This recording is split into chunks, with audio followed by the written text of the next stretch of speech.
Ambulance. ওটা ambulance না, ambulance. Ambulance. যদি তোমরা উইলির মতো সঠিক প্রনাউন্স করতে চাও তাহলে ডাউনলোড করো কুকু টিভি কিডস অ্যাপ और एवरीडे कुछ नया सीखो। कुकू टीवी।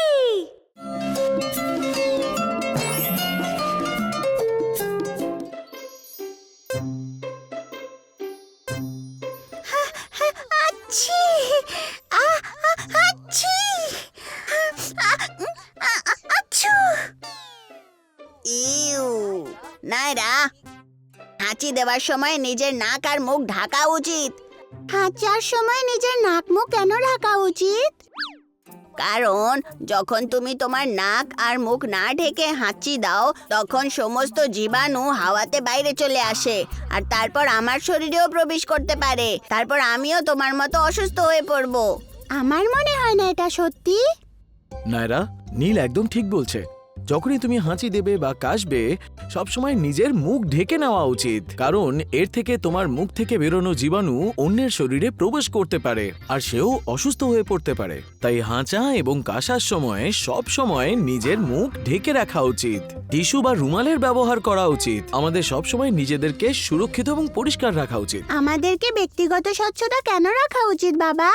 আমাদের নিজেদেরকে পরিষ্কার রাখার জন্য পরিচ্ছন্নতা বজায় রাখতে হবে।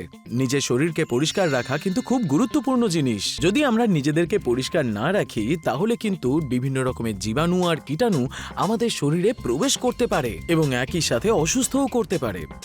ও, আমি বুঝে গেছি। নিজেদের ব্যক্তিগত স্বচ্ছতায় আর কি করা উচিত? আমাদের নিজেদের দাঁত দিনে 2 বার ব্রাশ করা উচিত। সকালবেলা ঘুম থেকে উঠে এবং রাত্রে ঘুমোতে যাওয়ার সময়।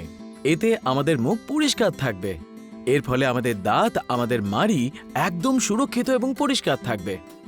আমাদের সকালে উঠেই স্নান করা উচিত এবং প্রত্যেকদিন পরিষ্কার পরিচ্ছন্ন কাপড় পরা উচিত। বিছানায় যাওয়ার আগে নিজেদের হাত, পা এবং মুখ ভালো করে পরিষ্কার করে নেওয়া উচিত এবং একই সাথে নাইট ড্রেস পরা উচিত।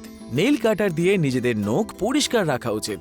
যদি নখ বড় হয় তাহলে তার মধ্যে কিন্তু জীবাণু জমা হতে পারে আর যা কিছু আমরা খাবো সেই সময় মুখের মধ্যে প্রবেশ করতে পারে।